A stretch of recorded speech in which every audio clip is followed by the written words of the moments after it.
Hi everyone and welcome to New Look, the latest We Are Sunderland live briefing with myself, Scott Wilson and Dom Shaw. We're going to be talking you through all things Sunderland over the next 20 minutes, half an hour or so. We are, as ever, in conjunction with our site sponsors, the Fans Museum, obviously down in Sunderland, and Cospex Opticians. How you doing, Dom? Everything all right? I'm all right. I've recovered from that rather drab defeat at Valley Parade on Tuesday night. Ready to get back there on Saturday for the second helping. I was going to say it's Valley Parade, the new home of the Black Cats, which is somewhat unexpected. Yeah, we'll get into that. We'll get into the friendly, obviously, at Bradford. We'll have a look at Marseille. We'll talk about some of the kind of transfer issues which are bubbling along and some of the stuff Regis Bris has been saying about that. A couple of bits of housekeeping first. If you're watching us on YouTube, then please like, subscribe, drop us anything you want discussing on future vids in the comment. This is obviously a site and a video platform for you. We want to know what you're thinking about, what you're talking about, all of that kind of jazz. If you're listening on any of the podcast platforms, then rate and review. And again, get in touch with us and let us know what the burning issues are. So, Dom, Valley Parade. I think we expected there would be changes to the team. There clearly were. So, pre-season results don't matter an awful lot at the best of times. They clearly don't matter that much when you're when you're changing pretty much your entire starting lineup.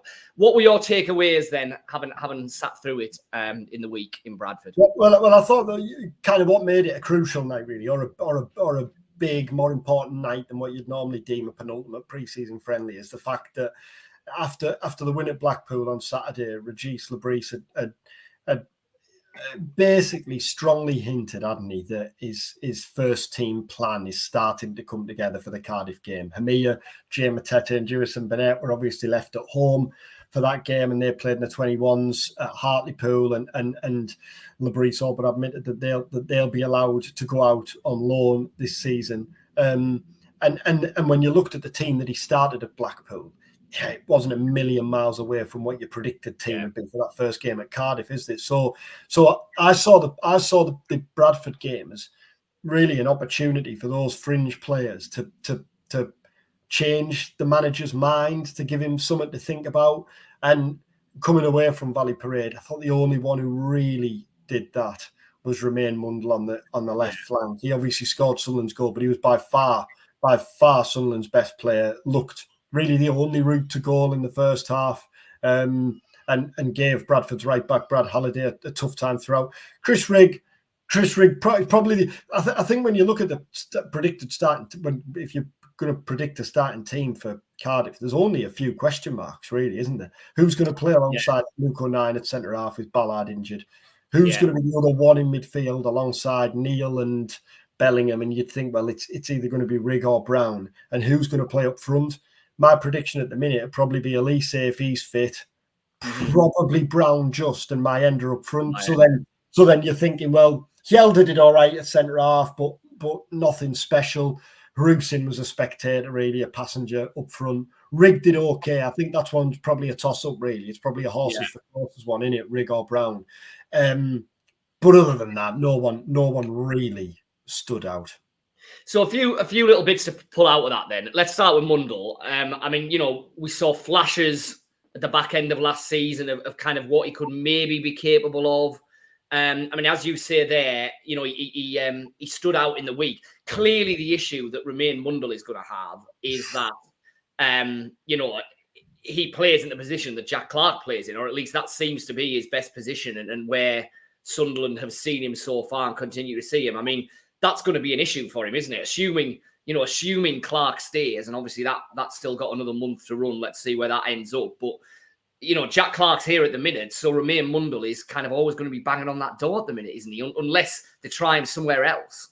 And we spoke to Mundle after the game and asked him about Jack Clarke. And he talked about how, so I didn't realise that they were together at Tottenham, and he talked about how Clarke's been great for him. He's been kind of took him under his wing, teaches him every day. He said barely a day goes by where I'm not in kind of dialogue with him and picking his brains. But then, Mundle is going to be looking at it and thinking, well, while Clarke's here, realistically, is he going to get in a team? And then you think, well, do I move him to the right side? Well, there you've got Pat Roberts. Now I know Roberts wasn't at his best last season, but he's still undoubtedly in your starting 11, isn't he, to start the season? I do look at Mundle though and think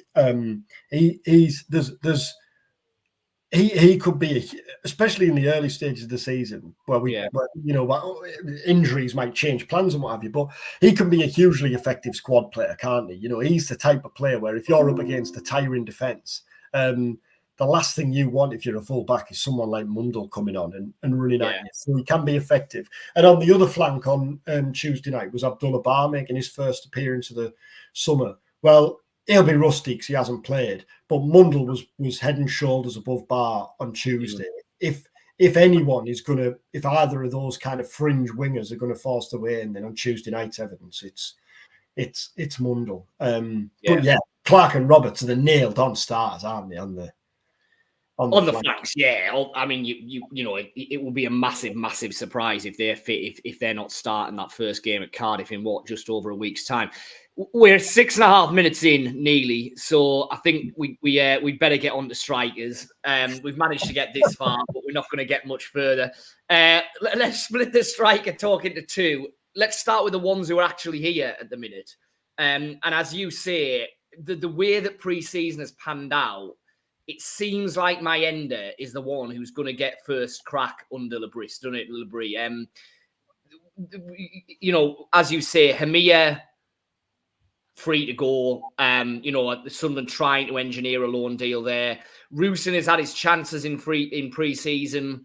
I think it's safe to say hasn't really taken them.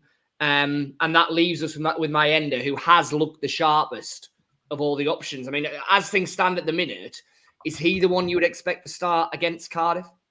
Yeah, because I think even if someone brings someone in the next week, what are they going to put him straight in the team? The fact that Brown didn't feature straight away when he'd signed because stressed the importance of him getting to grips with the training demands and whatnot. Paveda we haven't seen yet, having signed last week. So that tells you if they do bring a centre forward in, and obviously we'll talk about Mendy, the chances are he's not going to be in from the off on the opening weekend of the season. And you have to say that's not ideal, is it? That's no. Signing a centre forward was obvious. Other than appointing a head coach, signing a centre forward was the next pressing priority in the summer, wasn't it? And when you look back at last season and the troubles and really the struggles of various windows now in strengthening that forward line, I think if you'd have said at the end of last season that come the first day of the season, either someone haven't got anyone in to lead the line and a new striker in, or they've got someone in, but it's been days before they start the window and they're not ready, there'd be understandable questions asked, wouldn't there? Yeah, and I did joke about it a bit there that it has been a long-running saga that has been the burning issue in terms of Sunderland squad selection. Way before this manager, way before Dodds, way before. But we go back to Tony Mowbray's time, and it's felt like every press conference we were asking Tony Mowbray, "What's the crack with these strikers? Do you need another striker? Have you got a striker you can get scoring? Is it going to be a false number 9?" I mean, it doesn't seem like under the current head coach we're at the position where we're going to be trying false number 9s quite yet, but it doesn't feel like it's necessarily that far away. I mean, they could do with Mayenda working, or as we're going to get to in a second, getting a new face through the door, because it still is the key. You can't make any predictions about Sunderland's season at the moment because it still feels like it'll hang or fall on who's playing up front for them. Yeah, and it's a big ask for Mayenda, isn't it? 18, 19-year-old lad going in and leading the line for a club the size of Sunderland with all the expectations at the start of a championship season. I mean, fair play to him. He's looked bright because his loan spell didn't really go to plan.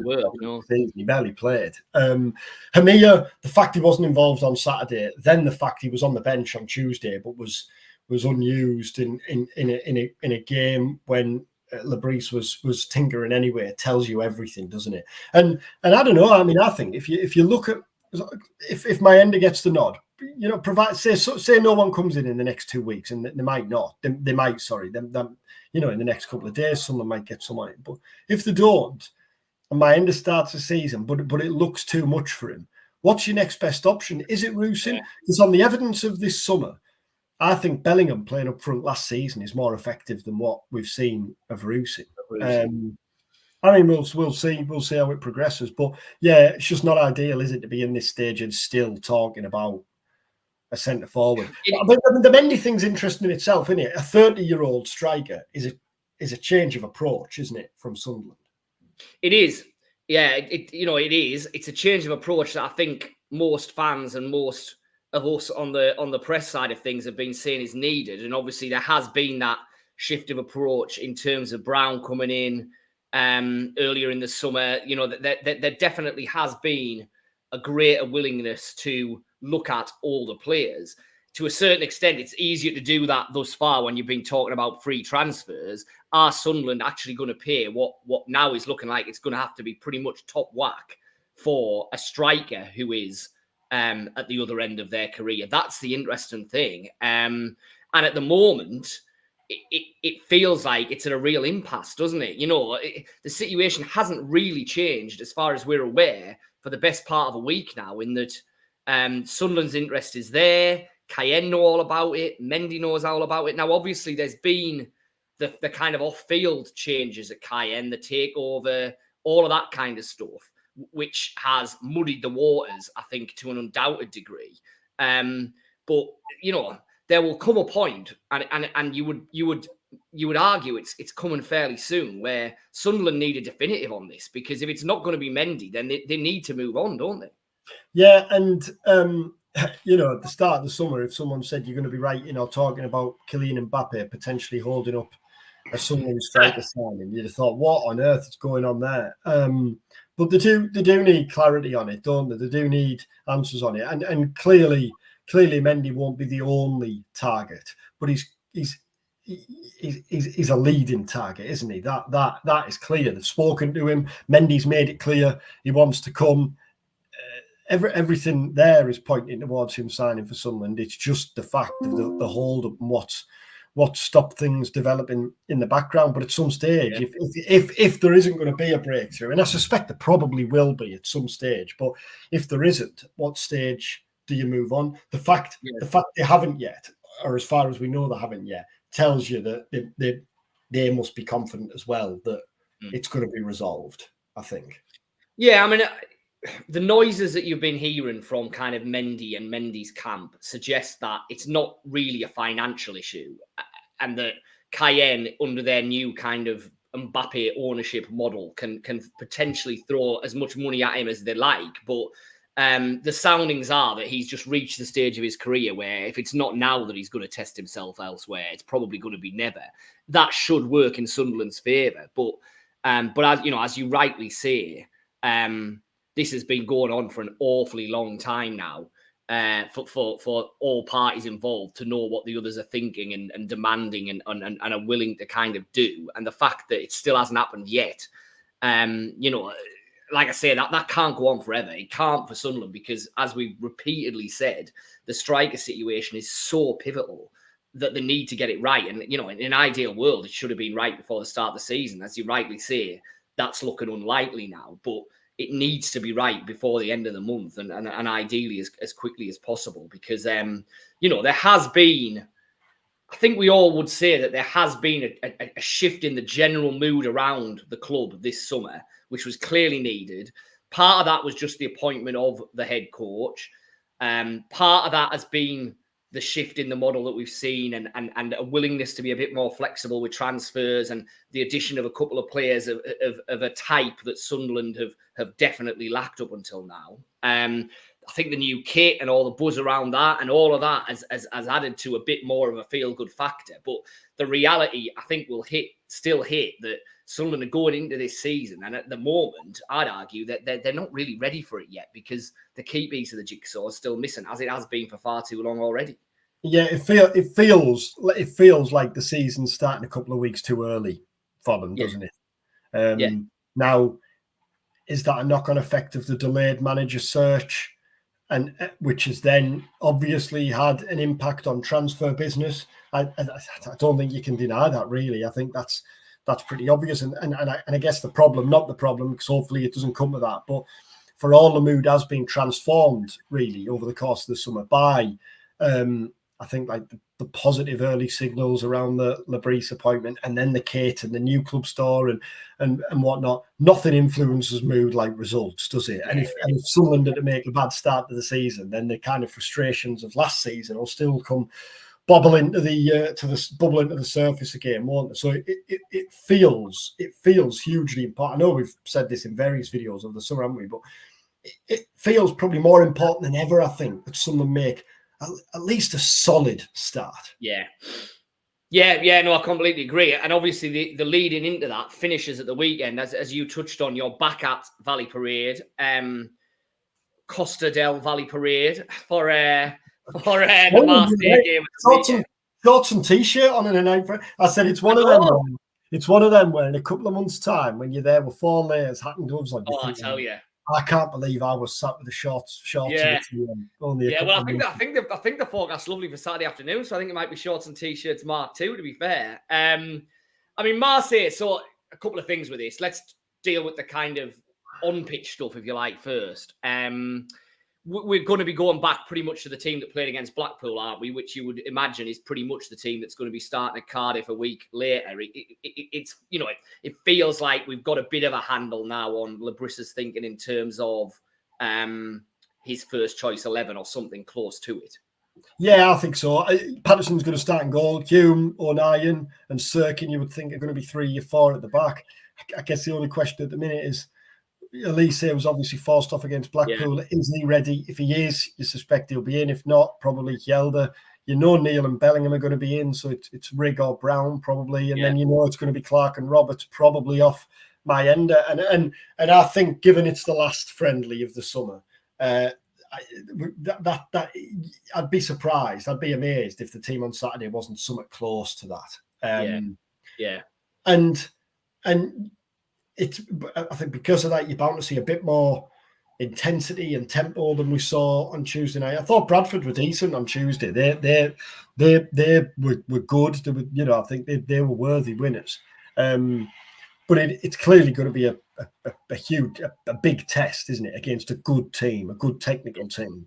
De Zerbi's gone in there obviously in the summer, and if his intense flashes in the Premier League is anything to go by, then he won't waste no time at all in getting them playing as he wants. So it's going to be a test, and you want to go into the season with a bit of momentum, don't you? We didn't get to speak to Bris after the game on Tuesday night, so I suspect we will on Saturday. It'll be interesting what he has to say about the striker situation, the backroom team situation. Obviously, that's unchanged from when we first spoke to him. Is that kind of not ideal, or doesn't it bother him? And I just guess his thoughts on the team in general and how things are looking, because he's been pretty open, hasn't he? In the interviews he's done. That was ruthless, really. His decision to leave the 3 out last week and confirm that they're available, and then talking about how Blackpool presented a problem in breaking teams down and how that's going to be something that they're going to have to work on. We haven't heard from him much, but he's been pretty open when he has spoken. Really. Not saying much, but kind of saying some stuff that matters, saying some stuff that we need a lot into. I mean, it's there is clearly an emotional element for Kirill Louis-Dreyfus in the choice of Marseille. It's a shame it's not at the Stadium of Light. It's an even bigger shame it's not at the Stade Velodrome. We would have been fighting each other left, right, and centre to get that trip. It's a ground I've been to a couple of times, and it is somewhere pretty special to watch football down there. Like, I bet. And the atmosphere is meant to be outrageous there, isn't it? Yeah. So I did Newcastle United in a UEFA Cup semi-final against Marseille when Didier Drogba was absolutely sensational. Right. And then I did England, obviously, against Russia, their first game in the Euro, when there was hell on and fighting around Marseille for 2 days. And obviously, Russia sent in their blooming hit squad and God knows what. And so that was quite some atmosphere in the ground that night as well. Yeah. And it's just a shame that, the Sunderland fans who I've spoken to who were out on the trip to Spain thoroughly enjoyed their time. I think it's just a shame that they couldn't get over to Marseille, because I think that would have been a special occasion, especially with obviously the links between the two clubs. And obviously we'll talk about this, next week when we do a video. We'll have a proper championship preview, so we'll talk about that in general a lot more then. But where are Sunderland at, do you think, in terms of the championship this season? Like, if as things stand now, where how I'm going to take the absolute bottle job option here and say that really I do not have a clue, because that's what I was going to say. Yeah, even the form from last season is incredibly hard, because the last 3 months turned into a write-off. The towel was thrown in, all the Mike Dodd stuff, all the need no head coach, all of that. So, I don't for 1 minute think Sunderland are as bad as their form suggests they were in the last 3 months of the season. But I also need convincing that they are as good as they looked at times under Tony Mowbray when they were playing some of the best football in the league with, let's be honest, pretty much the squad that we've got now. Yeah. And Mowbray was getting a real tune out of them, and they very, very nearly made the playoff final. So if Bris gets the same tune out of them, they could be promotion contenders. If it starts badly and they can't get the second half of last season out of their system, then I don't think it's impossible either that they're scrapping for their lives at the other end of the table. I just think at the moment that there's so many unknowns. The head coach, the morale of the players after the end of last season, the form of some of Sunderland's key players that dropped off a cliff at the end of last season, but again, there were reasons for that. Is Jack Clarke going to be here beyond August? Who's going to be playing up front for them? I just think that there's so many unknowns that at the minute, they're probably the hardest team in the whole of the championship to peg where you should have them.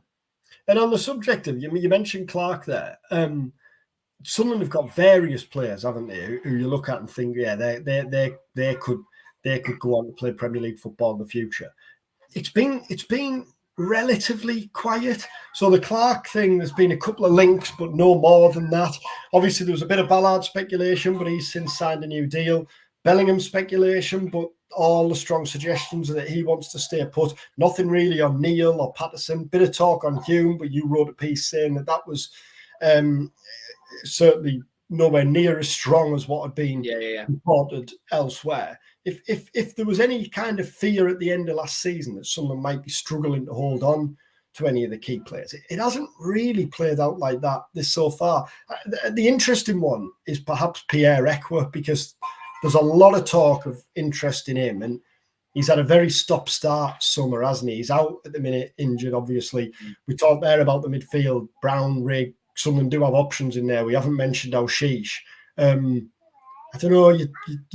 I really like Ekwa. I think he's as good as anything in the division when he's on song, but you do wonder, don't you? Yeah, I mean, I'm with you. I think Ekwa at his best is as good as any of the options you've talked about. He hasn't been consistent enough in a Sunderland shirt. I think, like a lot of players, he played a lot of football last season. His form definitely dipped. There's absolutely no denying that. I think Ekwa will be one of them where if the interest that's kind of being half mooted from the continent is in any way firmed up, I think Sunderland would seriously consider selling there. And I still think, for all that you're absolutely right, there hasn't been the noise around the crown jewels, the big players. I still think Sunderland, put it like this, I don't think it's any better than 50-50 at the minute that Clarke is still a Sunderland player come the end of the window. I still think he's the one that there's been so much noise around in the past. And the clubs who have been heavily linked with him, Southampton, Ipswich, they haven't really gone elsewhere in the same area for other players. So I still think that Clarke is probably the one who Sunderland might find themselves having to make a major decision over before the end of the window. And then there's the obvious question, we mentioned Mundle there. Is Mundle potentially seen as a direct replacement, or do we then go out and bring a player in? It'll be interesting. Or do you say, well, okay, Mundle can play in that position, but there are other positions where we need to use that money, i.e. up front. The problem obviously comes if, as it would have to be a possibility, the real big money bids for Clarke don't come in until the last couple of days of the window, which tends to be the way of these things a lot of the time. And that then presents Sunderland with a problem because, you're getting the money, but can you spend that in the last 48 hours of a transfer window? It's going to be very, very difficult to do that, I would argue. But do you foresee a situation where Sunderland will look at the Premier League loan market at the end of the window? Because we've talked a lot about Mendy there, but I think there's a strong case to be made that Sunderland need 2 strikers. Yeah. And one isn't enough. If Mendy comes in and doesn't hit the ground running or was get injured, say, then you're back to square one again. And if Hamia's gone out on loan, you're then left with kind of Roussin and Mayenda jostling it out. Neither have shown anything really yet to suggest that they can be line leading forwards for a team wanting to compete in the playoffs. You just wonder, don't you? The Premier League loan market often opens up at the end of the summer, doesn't it? When Premier League clubs have got their house in order and they know how they're looking. I know there's been a lot of talk about players like Jay Stansfield, who some of them were in for last year, Will Lancashire, the Tottenham striker, who's been in various championship clubs. You just wonder whether Sunderland are kind of closely monitoring the situation of those. So Devin Mbamba was another one who obviously left West Ham and who was kind of strongly linked earlier in the summer. You just wonder really whether there might be some movement there late in the window. Well, it certainly wouldn't surprise you, would it? I mean, we saw that type of move with Gelhardt. We obviously saw it with Burstow. Neither of those really worked out, did they? Gelhardt to a slight degree, Burstow definitely not. But I don't think that would stop Sunderland from rolling the dice in that kind of market again. I mean, to a certain extent, as long as if you've got goal scoring options around them, then it's a bit of a no-lose scenario, isn't it? It didn't work with Mason Burstow because nobody else was scoring either. So you needed somebody to step up. Didn't really work with Gelhardt because at the time he was really the only number 9 option. He had to lead the line when it wasn't really his position. If you were bringing in Mendy and he hit the ground running and is scoring goals, then if you've got a 17-year-old Premier League loan player, then if you can get them in and around the team, that's almost a bonus then, as opposed to the problem Sunderland have had with those type of deals thus far is they've needed them to work because nothing else has. If it's in addition to something else, then I think those deals are fine. As I say, the problem is you bring in a Gelhardt and the first time he plays, the pressure is on him to be your goal-scoring number 9 because you haven't got one anywhere else. Just finally, before we wrap up then, Poveda, because we haven't discussed him since his signing last summer. He hasn't played yet. Decent signing, was wanted by... Yeah, I think so. Sheffield Wednesday obviously wanted him, didn't they, after the loan last year? And we're talking about Clarke there and the strength in those areas, Barr and Mundell. Well, obviously, Poveda's played a lot of his football on the flanks as well. It's another option, a strong option in that department, isn't it? But he also comes in as a player with a point to prove. You would think he needs to kick on, doesn't he? That's exactly it, I think. I mean, I've got to admit, it was only when I was kind of putting together the profile piece when it became clear that he was coming in that I mean, the pedigree of his youth career, there cannot be anyone else in the top 4 divisions in the whole of English football who have had better youth. I mean, Chelsea, Barcelona, Manchester City, actually played senior football with Manchester City under Guardiola. But then obviously didn't work for him at Leeds. Had the loan move to Sheff Wed, did well in the second half of last season, had an injury issue, which meant he certainly didn't play every week, but was a factor in Sheff Wed putting together that run of form that kept them up. And as you say, the fact that Roll would really have liked to have signed him, probably speaks for his character as much as anything else. The fact that Roll thought, well, actually, what you contributed on and off the pitch during your time here, we'd like to keep you. But he's not a young kid anymore, is he? He's not a youth team player anymore. And I think you're right. He needs to put down roots somewhere. It's a little bit like Patrick Roberts, not to the extent that he's had the number of loan moves at Roberts, but he's probably had the number of clubs that Roberts had before he came to Sunderland, just about. So it feels like, if he's going to take his career to the next level and get anywhere close to the kind of predictions that were being made for him as a youth player, it needs to start here at Sunderland, because if it doesn't work here at Sunderland, then the next move is only going to be downwards, and suddenly he's an awfully long way away from where it was being touted that his career might take him. Brilliant. Well, thank you for joining us. Thank you for watching. Thank you for listening. Do get in touch if there's anything you want us to discuss on future videos. We'll be at Valley Parade again for the game against Marseille at the weekend. So we'll have full analysis from there on We Are Sunderland over the course of the weekend and into early next week. Enjoy your weekend. Safe trip if you're making the trip to Valley Parade. And we'll catch you next time we record the We Are Sunderland briefing. Take care.